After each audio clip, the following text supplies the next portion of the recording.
দেখুন বন্ধুরা, আমি এখানে ভিন্ডি টমেটো কেটে নিয়েছি আর এখানে কড়াইতে ভাজা করতে দিয়ে দিয়েছি। ভিন্ডিটা এরকম ভাজা করে বার করে নেব।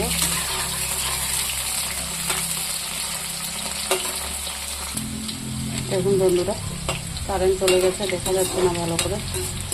এরকম করে আমি বার করে নেব। এখন হয়ে গেছে।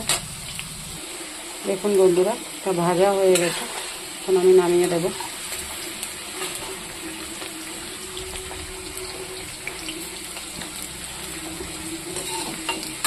অনেকে ভিন্ডি খেয়েছেন অনেকভাবে, এরকম একবার করে খান।